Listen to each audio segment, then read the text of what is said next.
Kebakaran melanda sebuah kedai kopi modern di Jalan Pecenongan, Gambir, Jakarta Pusat. Petugas damkar yang diterjunkan ke lokasi langsung melakukan pemadaman di lantai 2 ruangan yang terbakar. Peristiwa bermula saat 2 karyawan kedai kopi tengah memasak air di dapur. Tiba-tiba muncul semburan api dari bagian tabung gas. Api seketika membesar dan memenuhi seluruh ruangan, sehingga seluruh karyawan kedai berhamburan keluar untuk menyelamatkan diri. Kebakaran diduga akibat kebocoran tabung gas LPG.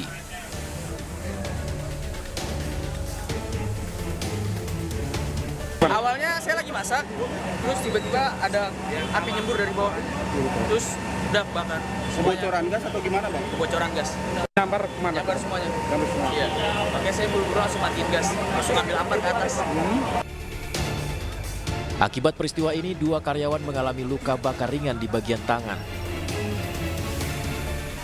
Dari Jakarta, Rani Sanjaya, iNews melaporkan. Pemirsa, ratusan rumah warga hancur akibat angin puting beliung di Kampung Pangsor, Desa Nanjung Mekar, Kecamatan Ranca Ekek, Kabupaten Bandung. Serangan angin puting beliung juga mengakibatkan 2 orang warga terluka karena terhantam material bangunan.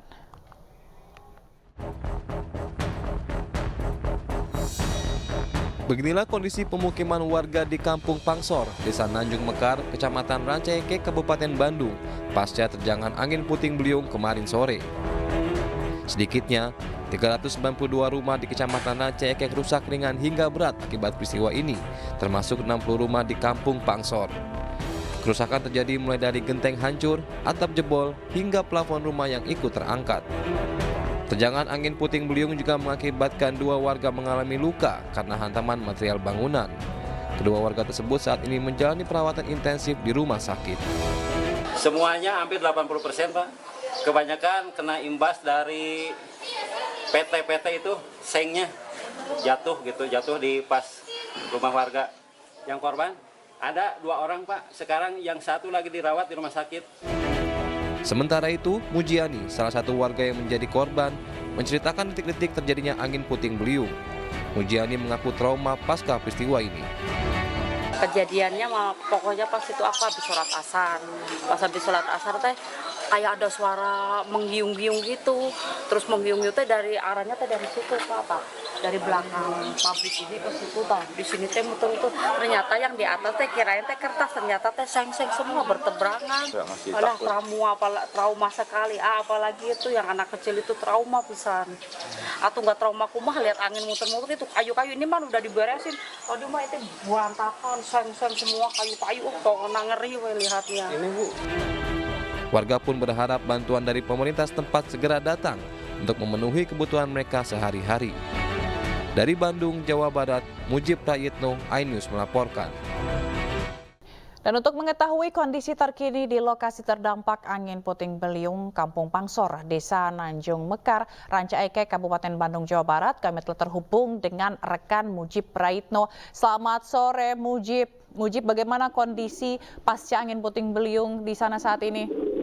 Ya, Pak Jira dan para pemirsa, selamat sore. Bahwa saat ini memang saya masih berada di Kampung Pangsor, ya, berada di Kecamatan Ranca Ekek, dan di belakang saya adalah posko yang baru tadi siang didirikan oleh petugas gabungan dari BPBD Kabupaten Bandung, Basarnas, dan juga Polresta Bandung.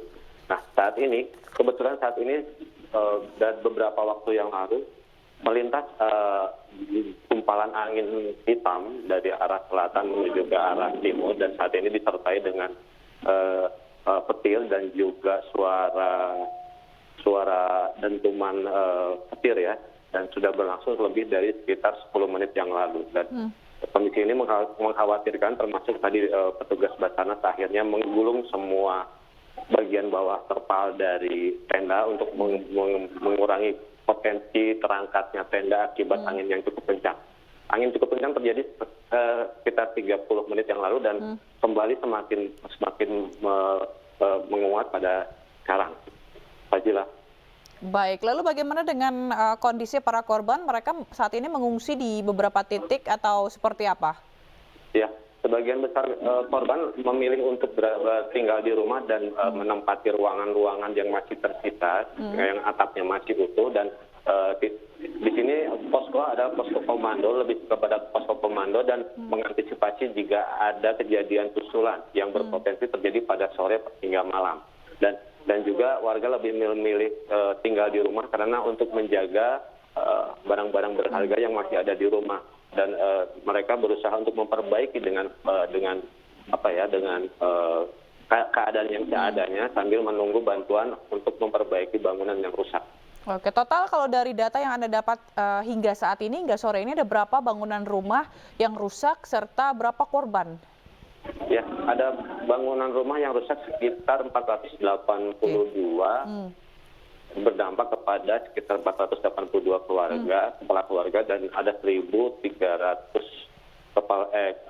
jiwa yang terdampak, namun sebagian besar masih tetap aman untuk tinggal di rumah. Ada juga informasi bahwa ada 2 orang yang sekarang masih dirawat di rumah sakit AMC karena mengalami luka akibat tertimpa material saat kejadian angin kencang pada sore kemarin. Oke, Mujib, 482 rumah ini rusak berat, mayoritas rusak berat atau seperti apa kondisinya? Ya, mayoritas rusak berat sekitar 200 rumahan, dan itu sebagian besar atapnya terangkat dan beberapa ruangan di dalam rumah juga tidak bisa ditinggali. Sementara yang sisanya adalah ringan dan sedang, yang diantaranya hanya beberapa genting atau ada beberapa bagian depan rumah yang carport atau garasi lah yang terangkat. Selain itu ada juga 4 pabrik yang besar yang bagian atapnya itu memang berterbangan dan menimpa ke pemukiman warga. Itu yang sebetulnya kemarin membuat bahaya karena sebagian besar atap dari pabrik yang terbang adalah berupa logam ringan, baja ringan yang sangat berbahaya untuk warga. Jadi ini yang menyebabkan terbang begitu ya dan menimpa warga. Kalau untuk saat ini apa yang dilakukan tim BPBD dan tim gabungan untuk mitigasi mencegah adanya angin susulan ini? Ya, petugas memang disiagakan di sini, ada 1 kompi dari Polresta Bandung, kemudian ada 1 kompi juga dari TNI dan juga ditambah dari petugas BPBD, namun posko belum diaktifkan karena masih menunggu keputusan apakah kejadian ini dijadikan sebagai situasi tanggap darurat oleh pemerintah Kabupaten Bandung. Ini sambil menunggu, petugas memang disiagakan di sini dan akan berjaga hingga malam ini. Oke, baik. Lalu ada himbauan apa terhadap warga? Ya, petugas kemarin Kapolresta tadi dalam wawancaranya sempat meminta warga untuk tetap tenang dan tetap menjaga, jika tidak mengungsi tetap menjaga rumahnya dan selalu menjadikan lokasi posko yang terdekat, karena ternyata dampaknya sangat luas. Ada 3 kecamatan yang terdampak dari angin puting beliung ini di Kabupaten Bandung ya. Ada Kecamatan Cileunyi, kemudian Ranca Ekek, dan Kecamatan Cicalengka. Selain itu di Kabupaten Sumedang juga ada Kecamatan Cimanggu dan juga ada Kecamatan Jatinangor, namun kerusakannya tidak terlalu parah seperti yang terjadi di Ranca Ekek. Baik. Jadi ada 3 kecamatan yang terdampak begitu ya. Baik, terima kasih rekan Mujib Praetno atas laporan Anda dari Ranca Ekek, Kabupaten Bandung, Jawa Barat. Tetap waspada, tetap sehat, dan tetap semangat. Terima kasih. Nah, pemirsa, untuk membahas mengenai angin puting beliung di kawasan Bandung Timur, kita akan bergabung dengan Deputi Bidang Meteorologi BMKG Guswanto. Selamat sore, Pak Guswanto. Selamat sore, Jila. Apa kabar? Baik, Pak Guswanto, ini kan BMKG menyebut bahwa ini merupakan angin puting beliung begitu, dan sempat ada kehebohan juga karena BRIN sempat menyebut ini adalah tornado begitu. Sebenarnya apa sih Pak? Apakah ini hanya perbedaan istilah atau sebenarnya apa yang terjadi? Ya, baik.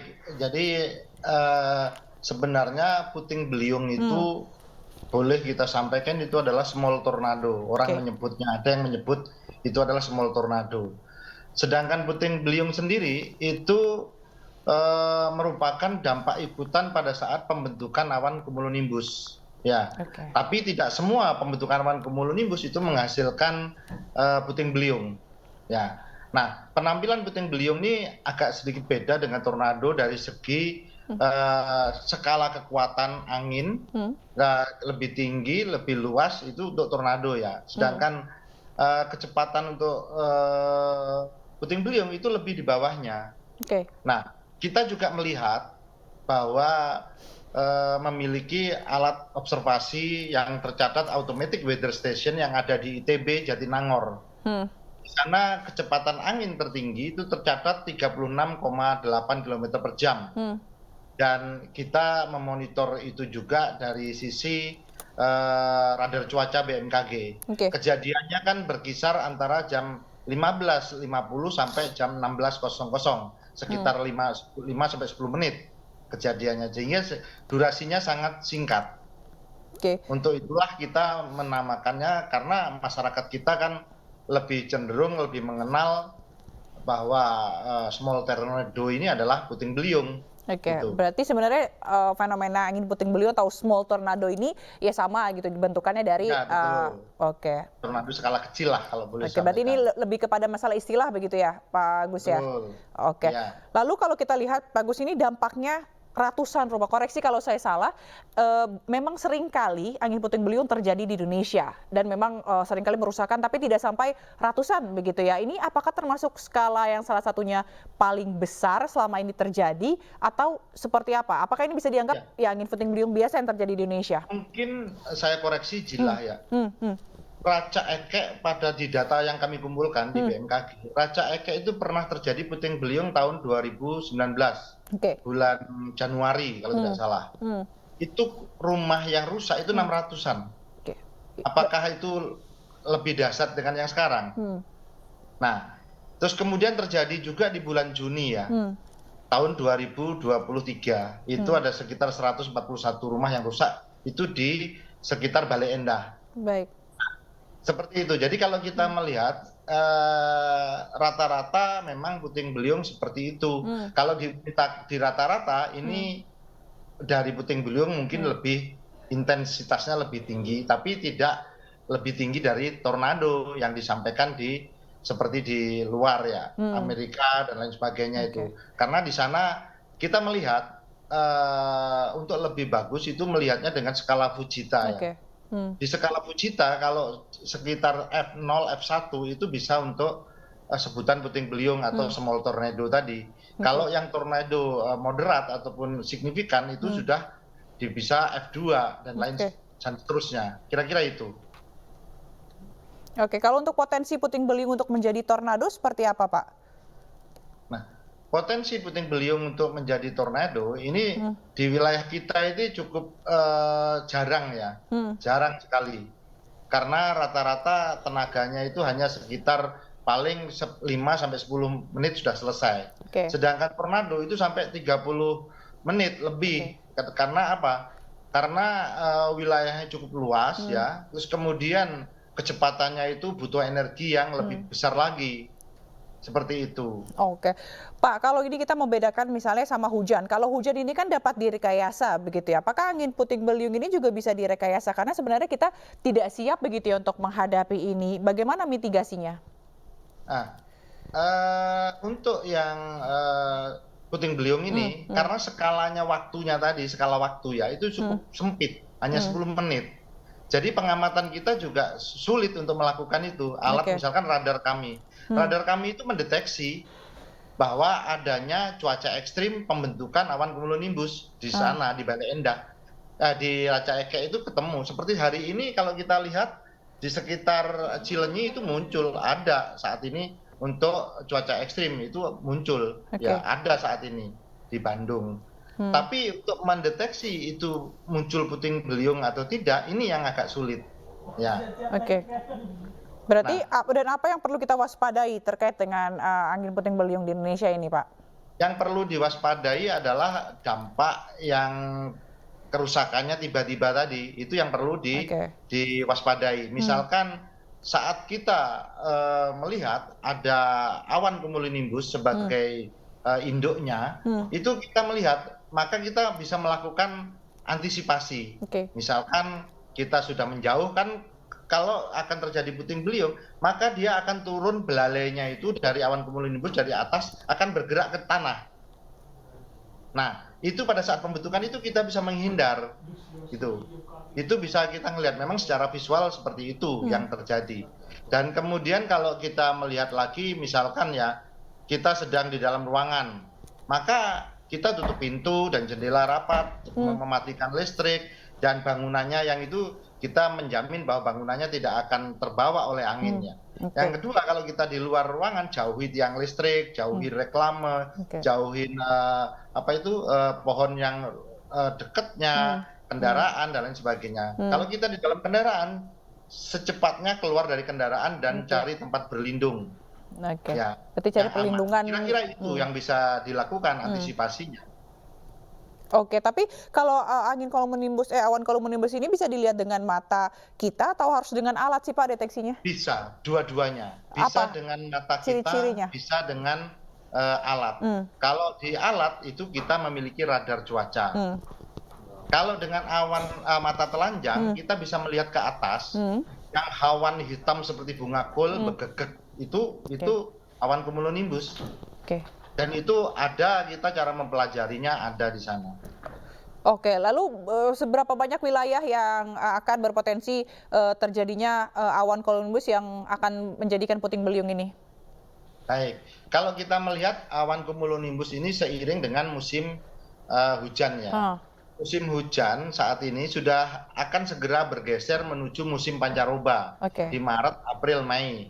Tentunya fenomena yang kita hadapi itu adalah adanya hujan secara sporadis, terpisah-pisah, petir, kemudian ada hujan angin, puting beliung, ataupun hujan es. Itu yang kita waspadai. Seperti pada saat kejadian tanggal kemarin, kejadian awan cumulonimbus yang bisa menyebabkan puting, itu nggak hanya di Bandung. Jadi di sebelah sisi utaranya itu juga ada spot-spot gitu, seperti itu. Jadi daerah-daerah mana aja Pak yang berpotensi sangat besar?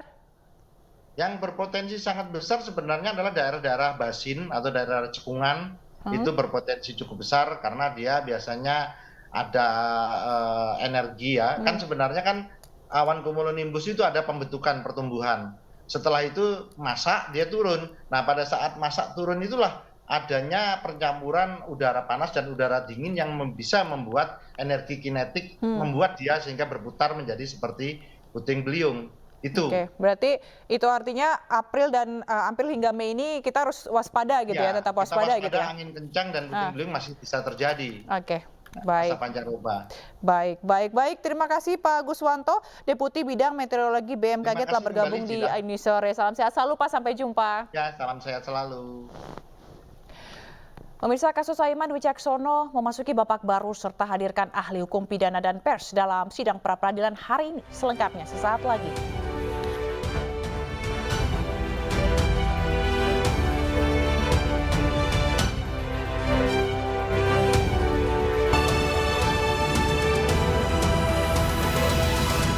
Anda kembali menyaksikan iNews Sore bersama saya Fazilah Kairunisa. Pemirsa, usai menolak seluruh dalil Polda Metro Jaya, Aiman Wicaksono hari ini menjalani sidang duplik pra-peradilan kasusnya.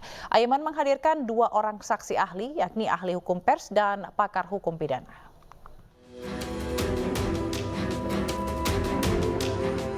Kasus Aiman Wicaksono memasuki babak baru. Kamis pagi, Aiman menjalani sidang pra-peradilan dengan agenda pembacaan duplik terhadap Polda Metro Jaya. Hadir di Pengadilan Negeri Jakarta Selatan, Aiman didampingi oleh tim kuasa hukumnya. Untuk melawan dalil-dalil Polda Metro Jaya, Aiman menyiapkan 2 saksi yang memberikan argumentasi sesuai dengan bidang yang dikuasai. Saksi ahli yang dihadirkan adalah ahli pers yang menerangkan legal standing status Aiman pada 11 November 2023 saat bicara mengenai adanya dugaan ketidaknetralan aparat di pemilu 2024. Dalam persidangan, saksi ahli menjelaskan kedudukan Aiman sebagai wartawan termasuk hak yang dimiliki untuk melindungi narasumber.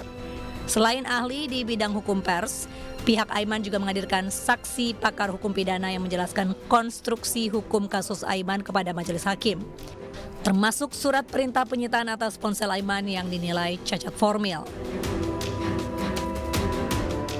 Menurut kami, apa yang disampaikan oleh ahli itu sangat relevan dan menguatkan dalil-dalil permohonan kami. Ya. Tadi kalau yang berkaitan dengan ahli pidana dan hukum acara pidana, jelas ditekankan secara tegas oleh ahli bahwa secara eksplisit di dalam KUHP yang boleh mengeluarkan izin penetapan penyitaan tersebut adalah ketua pengadilan. Itu jelas. Jadi karena patokan kita, dasar kita adalah KUHP, maka setiap tindakan yang dilakukan oleh penyidik itu harus berdasarkan pada KUHP. Gitu. Dan tentu kita mengujinya juga berdasarkan pada KUHP. Ya. Itu poin pertama.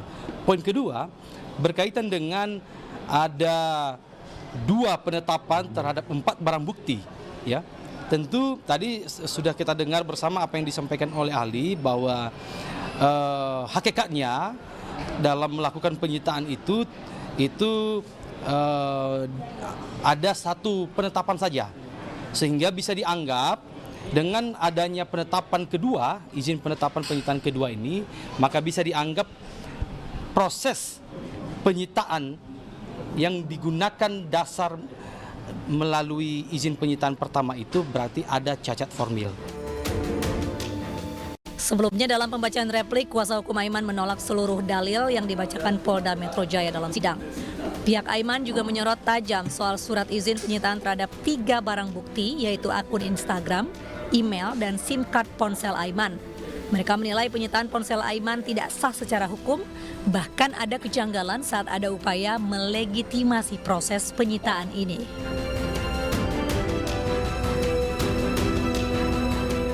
Dari Jakarta, Tim Liputan iNews melaporkan.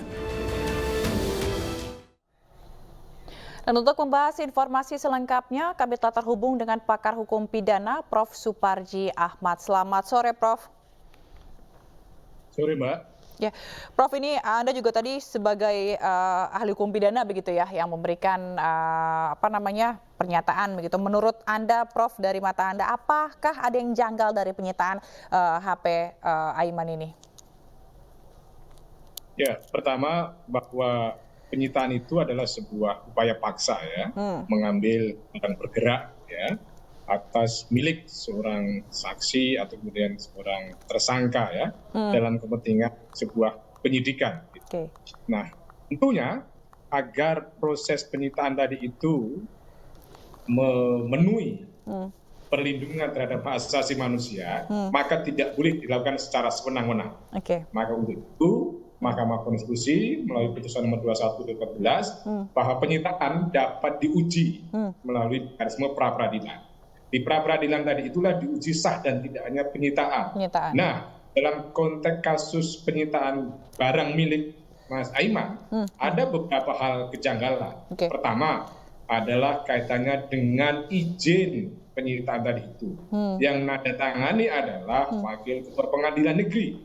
Padahal di pasal 38 itu jelas proses penyitaan itu hanya dapat dilakukan atas izin Ketua Pengadilan Negeri setempat. Jadi jelas dan terang-benderang izin tadi itu yang tanda tangan adalah Ketua Pengadilan Negeri setempat, tidak bisa ditafsirkan yang lain.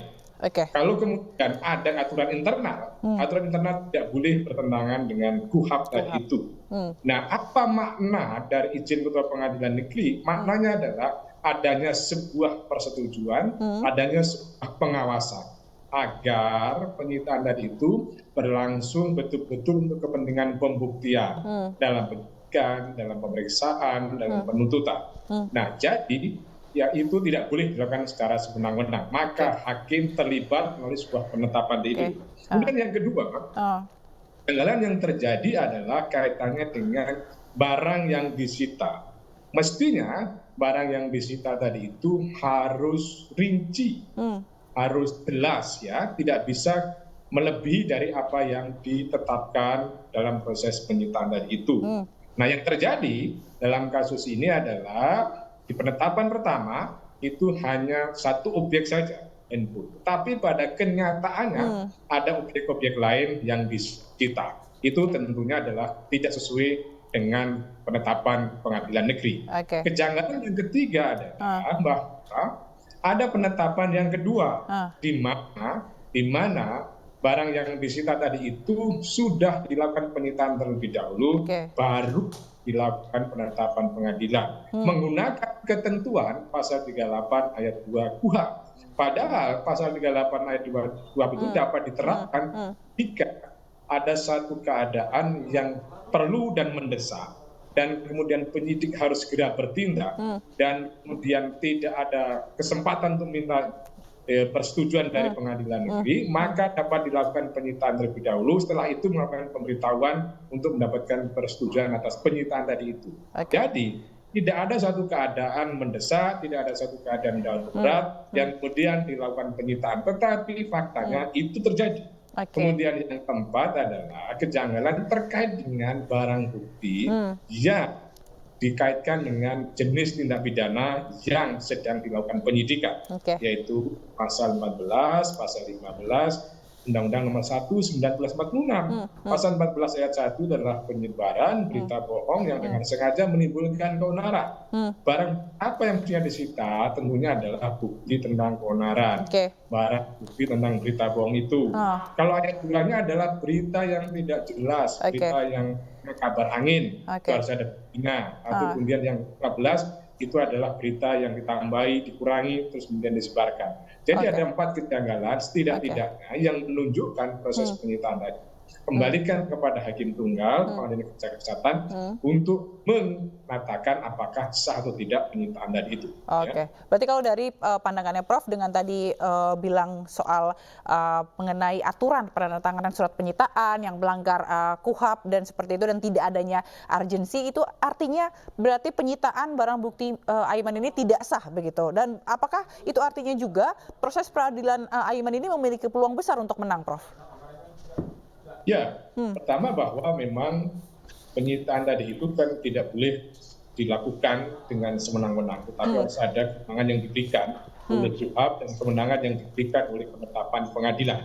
Nah, kalau kemudian dalilnya di dalam persidangan pra peradilan bisa dibuktikan ada kesalahan prosedur dalam penyitaan, maka nanti potensi untuk dikabulkan gugatan atau permohonan pra peradilan ini adalah sangat besar.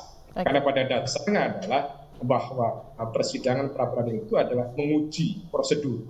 Dan objeknya apa? Objeknya adalah penyitaan. Bahwa dalam penyitaan ini ada kejanggalan, ada kesalahan prosedur. Mulai dari izin, mulai dari objek yang disita, mulai dari waktu penyitaan. Maka itu nanti adalah sangat dipengaruhi dari bukti-bukti yang menunjukkan ada kesalahan-kesalahan prosedur tadi itu. Sejauh ini adalah pihak pemohon, pihak Aiman mampu mendalilkan tentang itu, dan apa yang dilakukan adalah tidak mendasarkan pada sebuah asumsi, tapi mendasarkan sebuah norma yang telah jelas. Sekali lagi bahwa ada ketentuan yang jelas hanya berdasarkan izin Ketua Pengadilan Negeri setempat. Dengan demikian itu adalah menandatangani Ketua Pengadilan Negeri tadi itu. Maka kalau itu yang terjadi bukan Ketua Pengadilan Negeri, berarti adalah sebuah kesalahan prosedur dari penyitaan. Apakah kemudian akan dibantah bahwa itu adalah suatu hal yang biasa? Ada wakil Ketua Pengadilan Negeri dan itu adalah sepakat tadi internal tadi itu. Saya kira itu adalah tidak bisa bertentangan dengan apa yang ada dalam KUHP. Jadi soal menang atau soal kabul sebuah gugatan tadi itu adalah sangat tergantung dari proses pembuktian kesalahan prosedur. Sejauh ini saya kira mampu dibuktikan adanya sebuah kesalahan. Berarti adanya kesalahan prosedur terkait dengan adanya penyitaan barang bukti, meskipun penyitaan ini berkaitan dengan pencarian bukti, begitu ya. Nah, ngomong-ngomong soal bukti, yang dicari adalah polisi adalah narasumber yang sampai saat ini masih dilindungi oleh Aiman Wicaksono, begitu. Dan pada saat itu Aiman masih sebagai wartawan, artinya Aiman masih memiliki hak tolak. Iya, betul bahwa kalau kita lihat dari kronologis yang terjadi kan, bahwa Mas Aiman ini kan wartawan, ya, kemudian punya hak tolak, terus kemudian bahwa yang bersangkutan jubir, kemudian caleg, tapi kemudian sudah mengundurkan diri, tapi kemudian belum disetujui, maka status wartawannya itu adalah masih melekat. Meskipun kemudian ada edaran PBI yang kemudian harus mengundurkan diri, tapi pengunduran kan harus ada sebuah persetujuan. Dengan demikian, selama pengunduran diri tadi itu belum disetujui, maka statusnya masih melekat sebagai seorang wartawan. Dan disitulah kemudian sebagai seorang wartawan hak untuk menolak agar apa? Agar terlindungi narasumber. Kalau nanti narasumber tidak dilindungi oleh wartawan, maka kebenaran tidak akan terungkap, kan akan beresiko, akan berbahaya. Maka disitulah dalam konteks jurnalistik, narasumber itu adalah dilindungi. Tujuannya apa? Supaya mengungkapkan sebuah kebenaran. Seorang narasumber, kalau kemudian dia nanti terancam keselamatannya karena dibuka identitasnya, maka dia tidak akan menjadi narasumber, tidak akan mau menjadi narasumber. Maka untuk itu adalah dia dilindungi. Dan wartawan punya hak tolak untuk apa? Untuk melindungi narasumber tadi.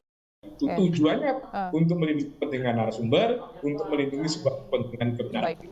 Berarti kalau dengan adanya hak tolak yang tertuang atau tertulis dalam Undang-Undang Pers, itu artinya Undang-Undang Pers ini dilanggar dong, Prof?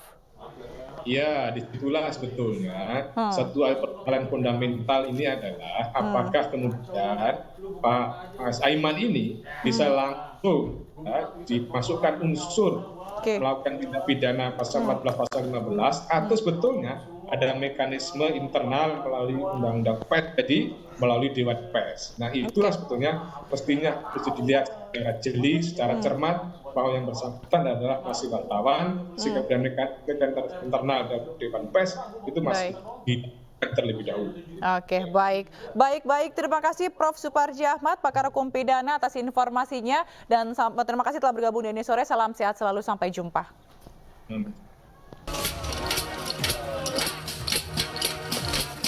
Demonstrasi menuntut pemungutan suara ulang dilakukan di kantor Bawaslu Yogyakarta. Aksi ini digelar oleh ratusan orang yang mengatasnamakan diri Gerakan Rakyat untuk Demokrasi dan Keadilan. Masa aksi melakukan long march dari lapangan Minggiran Mantri Jeron menuju ke kantor Bawaslu DIY. Selain membawa poster dan spanduk, masa juga membawa 2 buah toples berisi kerupuk yang telah alot. Hal ini sebagai simbol bahwa penyelenggara pemilu dinilai melempem menyikapi segala kecurangan yang terjadi dalam pemilu 2024. Masa aksi juga menyerahkan 2 buah toples atau kaleng berisi kerupuk melempem kepada Ketua Bawaslu Yogyakarta. Dengan tujuan adalah menginginkan Bawaslu itu bertindak seperti tugasnya sebagai badan pengawas dan pemilu. Tentu kita tahu bahwa pemilihan umum adalah satu-satunya instrumen demokrasi di Indonesia. Kita tidak urusan kok mau pemimpinnya siapa saja. Tetapi yang kita inginkan adalah mencari pemimpin Indonesia yang amanah sesuai dengan jalannya. Dalam pernyataan sikapnya, masa beranggapan bahwa Bawaslu sebagai instrumen demokrasi telah gagal menjalankan fungsinya secara optimal. Dari Yogyakarta, Heru Trijoko, iNews melaporkan. Pemirsa, menyoroti banyaknya masalah di pemilu 2024, Indonesia Corruption Watch dan Kontras mengirimkan surat permohonan informasi publik ke KPU RI. ICW dan Kontras memberikan tenggat waktu 3 hari kepada KPU untuk memberikan dokumen penjelasan terkait permasalahan yang terjadi selama pemilu.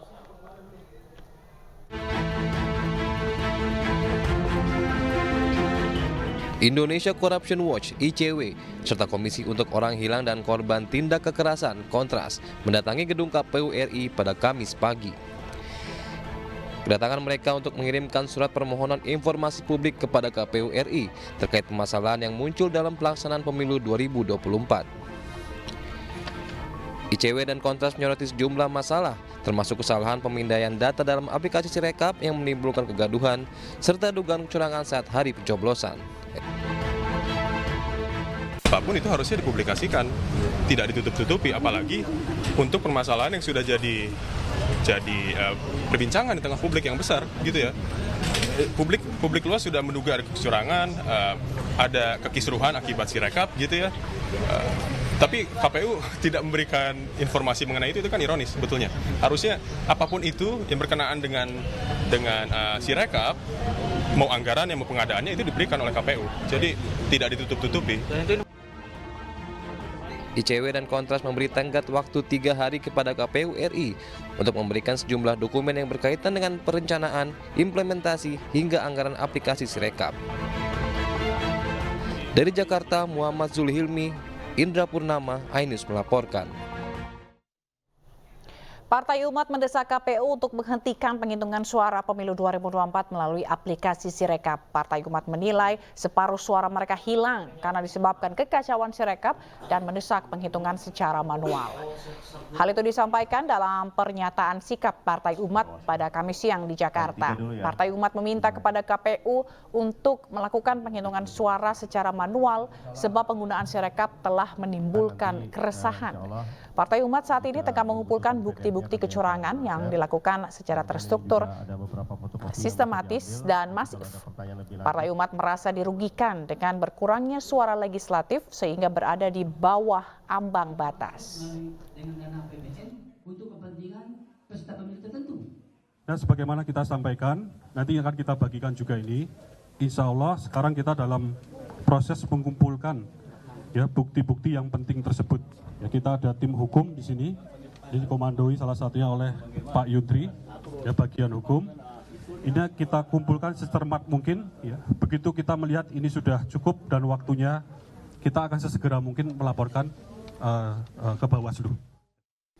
Pemirsa, polisi menaikkan status kasus perundungan yang terjadi di Binus School Serpong ke tahap penyidikan. Selain itu, seluruh siswa yang terbukti melakukan tindakan kekerasan dikeluarkan dari sekolah. Sementara siswa yang melihat perundungan namun tidak melakukan pencegahan mendapat sanksi disiplin keras.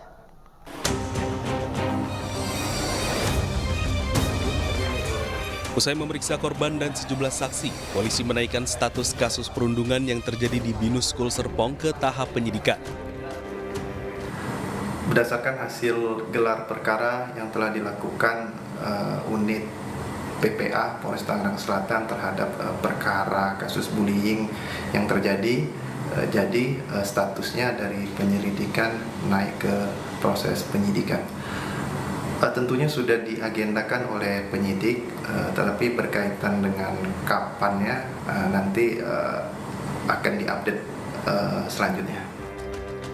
Sementara melalui keterangan tertulis, Binus School Serpong menerapkan zero tolerance policy dan mengecam segala bentuk kekerasan baik di dalam maupun luar sekolah.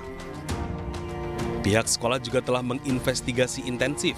Hasilnya, seluruh siswa yang terbukti melakukan tindakan kekerasan dikeluarkan dari sekolah. Sedangkan siswa yang diketahui menyaksikan kejadian tersebut tetapi tidak melakukan tindakan pertolongan atau pencegahan juga ikut mendapat sanksi disiplin keras. Komisi Perlindungan Anak Indonesia menyatakan akan mengawal perundungan terhadap korban dan pelaku. Kasus bullying tersebut, dan kami sangat berharap kita semua tadi berkomitmen ya, insya Allah akan menyelesaikan dengan sesuai dengan Undang-Undang Perlindungan Anak, bahwa anak berkonflik dengan hukum, kemudian juga anak korban kekerasan fisik psikis ini memang prosesnya harus cepat. Kemudian juga seperti itu pasal 59, anak juga harus tetap mendapatkan perlindungan hukum, kemudian pendampingan psikososial dan juga bantuan sosial. Psikolog klinis forensik Cassandra Putranto menerangkan, kasus perundungan yang dilakukan dan dialami oleh anak-anak yang sudah masuk dalam ranah pidana tidak bisa dianggap sebagai kenakalan remaja biasa. Kalau memang sudah ada kejadian tindak pidana, kita tidak bisa menyatakan ini sebagai sebuah kenakalan remaja biasa ya, karena kan berarti sudah melibatkan kepolisian dan tentu saja sudah ada proses pemeriksaan dan bahkan kita dengar tadi sudah naik ke tahap penyidikan. Persoalannya adalah bahwa bentuk-bentuk kekerasan di sekolah mungkin sudah ada dari sejak berpuluh-puluh tahun yang lalu, gitu ya. Dari sejak tahun 80-an itu juga sudah ada, tetapi bentuknya berbeda-beda dan alasannya juga berbeda-beda. Nah, tentu sekali lagi diperlukan peran serta tidak hanya orang tua, guru, bahkan mungkin bisa melibatkan alumni supaya bisa membuat hal ini tidak terjadi. Akibat perundungan yang dilakukan oleh kakak kelas, korban menjalani perawatan intensif di rumah sakit karena menderita luka bakar dan memar. Tim Liputan iNews melaporkan.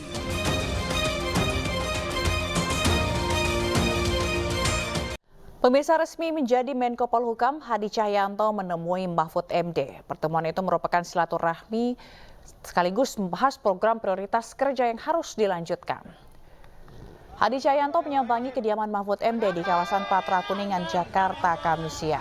Hadi Cahyanto membeberkan selama pertemuan keduanya, Mahfud MD banyak memberikan arahan mengenai persoalan di Kemenko Polhukam. Antara lain persoalan bantuan likuiditas Bank Indonesia, Undang-Undang Mahkamah Konstitusi, dan kasus pelanggaran hak asasi manusia berat yang belum terselesaikan. Hadi berkomitmen akan menuntaskan kerja Mahfud MD yang belum selesai di Kemenko Polhukam. Selain itu, Mahfud yakin dengan sosok Hadi Cahyanto yang mampu melaksanakan tugas dengan baik. Sebelumnya, Presiden Joko Widodo telah melantik Hadi Cahyanto sebagai Menko Polhukam di Istana Negara. Saya kemarin dilantik belum sempat bertemu dan hari ini saya bertemu dan tadi di dalam saya membicarakan terkait dengan pending matter yang belum dilaksanakan atau yang sedang berjalan di Kementerian Koordinasi di Polhukam. Dan beliau memberikan gambaran dan arahan banyak sekali yang tentunya harus sekarang saya tindak lanjuti permasalahan-permasalahan yang sedang berjalan ataupun permasalahan yang belum selesai dilaksanakan. Saya juga mengucapkan banyak terima kasih, ternyata Prof luar biasa apa yang ada di Kemenko itu yang sampai sedetail-detailnya saya diberikan informasi. Dan mudah-mudahan dengan informasi yang baik ini dari saya adalah Menko Sipil pertama. Ternyata dengan Pak Hadi enak sekali, lancar semua urusan. Apapun itu kita koordinasikan. Waktu itu Pak Hadi Panglima. Lalu Kapolrinya ya Pak Sigit, sebelum Pak Sigit Pak Idam. Lancar ternyata koordinasi kita. Jadi saya sangat senang dengan Pak Hadi. Orangnya soleh juga. Saya selalu bercerita, dulu orang tuh kalau sama tentara takut dianggap tidak sembahyang, tidak baik. Dulu rajin sembahyang tuh kalau perjalanan dengan saya kemana-mana waktunya sholat gitu bersama. Jadi kesannya bagus lah. Dan saya percaya Pak Hadi bisa melaksanakan tugas di. Ada kembali di Ayu Sore, kali ini bersama saya Bremana Tenaya, pemirsa. Penumpang KRL di Stasiun Manggarai, Jakarta dibuat panik dan celaka akibat insiden eskalator yang mendadak berubah arah. Eskalator yang menghubungkan antar peron jalur Jakarta-Bogor mendadak berubah arah dari yang semula naik menjadi turun.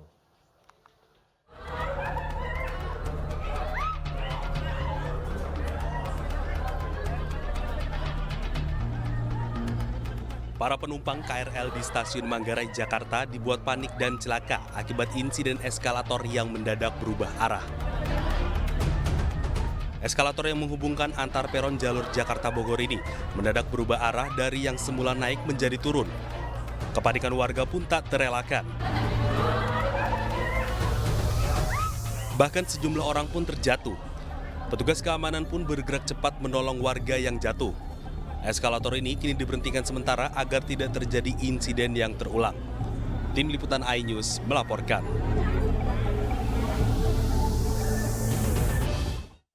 Seorang anggota Intel dari Polsek Gondokusuman Kepergok sedang bertugas di posko paslon nomor urut 1 Anies Muhaimin di Kota Baru, Yogyakarta. Dari mana? Polsek. Ngomong sama saya, ngomong. Jelas itu, Pak. Itu kebenaran, ya, Pak. kebenaran nggak apa-apa. Kebenaran, Pak. Kalau Anda Intel, kita kasih tahu yang baik. Namamu siapa? Namamu? Abadi ya? Inilah video amatir warga yang menunjukkan seorang Intel dari Polsek Gondokusuman, Tepergok, menyusup ke dalam rapat relawan Anies Baswedan Muhaimin Iskandar di Kota Baru Gondokusuman, Kota Yogyakarta. Sambil berjalan keluar dari rumah sang Intel yang diketahui bernama Abadi ini, diinterogasi oleh sejumlah relawan AB Ningrat pendukung Anies Muhaimin. Ini kita sedang rapat Anies di Kota Baru Jogja, dan kita kebobolan ada Intel Polsek dari sekitar di daerah Kota Baru ini. Selamat sore, ini kami dari tim Menes sedang rapat kebobolan Intel. Ya. Siapa namanya, Mas? Coba lihat, Pak. Siapa namanya, Mas? Abadi, Pak. Abadi. Harusnya tadi di Mas, di Pak, ngomong. Kalau ngomong saya aparat gitu malah saya hormati. Namun pihak kepolisian menegaskan bahwa Intel tersebut ditugaskan ke lokasi bukan untuk memata-matai, melainkan melakukan pengamanan. karena beredar informasi akan ada pertemuan relawan Anies Muhaimin untuk merencanakan aksi unjuk rasa memprotes hasil pemilu 2024. Kembali di Ayu Sore pemirsa, wacana mengusung hak angket terkait dengan kecurangan Pilpres 2024 terus menguat. Fraksi Partai Pengusung Ganjar Mahfud dan Anies Muhaimin menegaskan solid mendukung hak angket tersebut.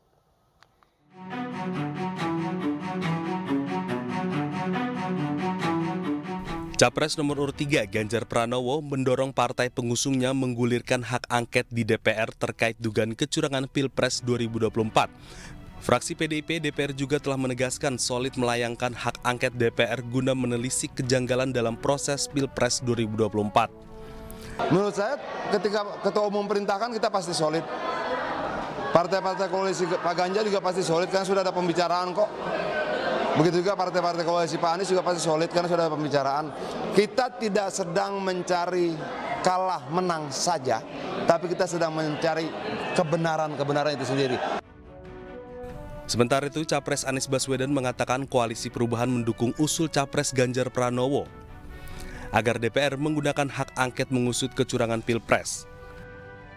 Ketika Pak Ganjar menyampaikan keinginan untuk melakukan angket itu, fraksi PDI Perjuangan adalah fraksi yang terbesar. Kami yakin bahwa Koalisi Perubahan, Partai Nasdem, Partai PKB, Partai PKS akan siap untuk bersama-sama. Terkait polemik hak angket yang sedang berkembang, Menko Polhukam yang baru saja dilantik mengingatkan agar semua pihak dapat menjaga suasana kondusif. Hadi menambahkan suasana aman harus benar-benar kita jaga. Sementara itu, pakar hukum yang juga mantan Ketua YLBHI, Alfon Kurnia Palma, menilai justru pernyataan Menko Polhukam bisa jadi kontroversi karena masuk ke pendekatan militeristik. Alfon justru meminta semua pihak menghargai sikap dan pandangan yang dilakukan. Hak angket adalah hak untuk melakukan penyelidikan terhadap pelaksanaan suatu undang-undang, kebijakan pemerintah yang berkaitan dengan hal penting, strategis, dan berdampak luas pada kehidupan bermasyarakat, berbangsa, dan bernegara yang diduga bertentangan dengan peraturan perundang-undangan. Tim Liputan iNews melaporkan. Calon Presiden nomor urut 3 Ganjar Pranowo mendorong segera adanya hak angket DPR untuk menyelidiki pemilu 2024 yang banyak ditemukan kejanggalan. Ganjar berharap pemilu tetap mengutamakan kejujuran dan keadilan. Pencoblosan kita ada evaluasi DN waktu itu, seluruh pimpinan partai ada dan saya memang menyampaikan usulan. Apakah benar terjadi situasi anomali-anomali? Jawabannya iya. Apakah benar sistemnya ini ada kejanggalan? Jawabannya iya. Apakah benar ada cerita-cerita di masyarakat yang mungkin tidak sesuai dengan ketentuan? Jawabannya iya. Maka kemudian, kalau begitu mesti ada model pengawasan. Pengawasan ada dua, dari civil society yang bisa tanya pada penyelenggara pemilu atau kemudian menggunakan jalur parlemen. Karena seorang partai, seorang PDI Perjuangan, dan saya pernah menjadi pimpinan komisi, ya, maka saya sampaikan, yang pertama, kalau ingin melihat, membuktikan, mengetahui, hak angket paling bagus karena kita menyelidiki. Itulah yang kemudian saya usulkan waktu itu. Di bawahnya interpelasi. Minimum sebenarnya Komisi 2 memanggil penyelenggara pemilu apa yang terjadi. IT-nya lah, kejadian setiap TPS kok melebihi 300, ini kan anomali. Masa kayak gini diam aja? Enggak lah. Mestinya DPR segera ambil sikap ini, undang penyelenggara pemilu, undang para pakar, undang masyarakat, sehingga mereka akan bisa menyampaikan. Ya, kalau angket kan pasti ada proses politik, ya. Kalau kita lihat komposisi suaranya, kira-kira yang setuju siapa, yang tidak siapa, matematika politiknya kelihatan. Tapi prosesnya pasti tidak gampang. Maka saya bilang, udahlah paling kecil aja, raker. Kalau raker itu bisa dilakukan dalam waktu segera, maka seluruh perdebatan yang ada di publik ini bisa ditarik ke zona netral. Menteri Hukum dan HAM Yasona Lauli menanggapi wacana hak angket yang diusulkan Capres Ganjar Pranowo. Yasona menilai pemberlakuan hak angket bisa berfungsi untuk meminimalisasi adanya kecurangan pemilu.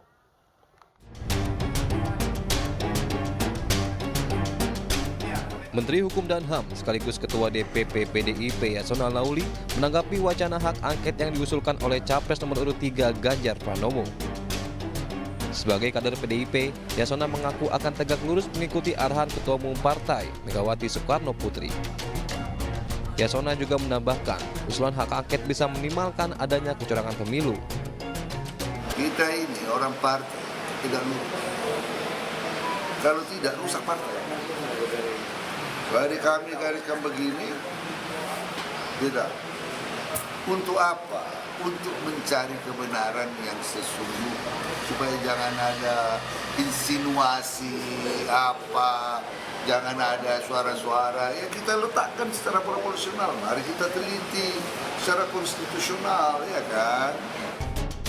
Sebelumnya, calon presiden nomor urut 3 Ganjar Pranowo mengusulkan partai politik pengusungnya PDIP Perjuangan dan P3 mengusulkan hak angket untuk mengusut kecurangan pemilu 2024. Ganjar juga mengajak partai koalisi Capres Anies Baswedan untuk ikut serta dalam wacana tersebut. Dari Medan, Sumatera Utara, Ahmad Ridwan Nasution, iNews melaporkan. Laporan terkait adanya dugaan potensi partai tertentu yang akan menerima limpahan suara demi memenuhi syarat lolos ambang batas parlemen muncul ke permukaan. Dugaan tersebut muncul seiring keputusan KPU untuk menghentikan sementara proses rekapitulasi suara di tingkat kecamatan. Akibatnya hal tersebut bisa menimbulkan kecurigaan. Skenario yang muncul ialah partai yang berpotensi kuat tak lolos parlemen akan dilimpahkan suaranya untuk partai tertentu. Suara partai yang kecil yang akan diambil untuk dialihkan diantaranya berasal dari Partai Perindo, Gelora, dan Partai Umat. Bahkan banyak contoh suara-suara caleg yang menghilang. Salah satunya caleg DPR RI Dapil 8 Jatim dari Partai Perindo Andro Rohmana Putra. Andro bahkan mengaku ribuan suara yang didapat menghilang. Hilangnya suara ini diketahui dari sistem Sirekap milik KPU.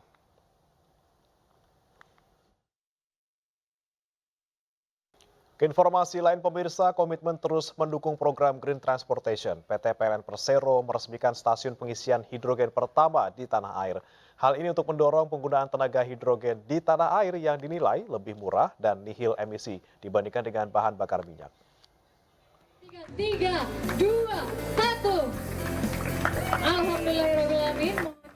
PT PLN Persero melalui anak usahanya yakni PT PLN Indonesia Power meresmikan Hydrogen Refueling Station atau stasiun pengisian hidrogen pertama di Indonesia yang bertempat di kawasan Senayan, Jakarta. Direktur Utama PT PLN Darmawan Prasojo menyebut aksi ini bentuk kesiapan dalam mendukung program Green Transportation, namun masih bersifat pilot project dan belum pada tahap komersil. Selain itu, pembangunan stasiun pengisian hidrogen ini adalah hilir dari upaya PLN untuk mendorong penggunaan tenaga hidrogen di Indonesia, sekaligus program transisi energi yang lebih murah dan nihil emisi bila dibandingkan dengan bahan bakar minyak atau BBM. Ini hanyalah dari awal di mana energi hidrogen ini bisa digunakan untuk pembangkit-pembangkit, terutama di daerah terpencil yang masih menggunakan BBM, digantikan dengan energi yang menggunakan hidrogen yang berbasis pada energi baru terbarukan, sehingga ini ada penurunan kos, juga menaikkan dari keandalan sistemnya dan juga pemerataan dari ekosistem kelistrikan seantero Nusantara.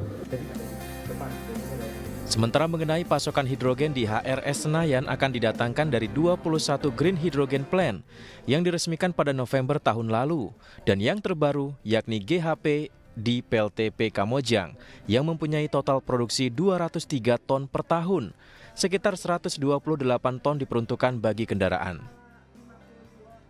Dari Jakarta, Aryadin Alfagani Nur, iNews melaporkan. Ada kembali di iNews Sore pemirsa, Menparekraf Sandiaga Uno mengajak pelaku industri perjalanan Flight Center Travel Group di Australia untuk membuat paket perjalanan wisata ke berbagai destinasi Indonesia. Paket ini diutamakan untuk 5 destinasi pariwisata super prioritas atau DPSP.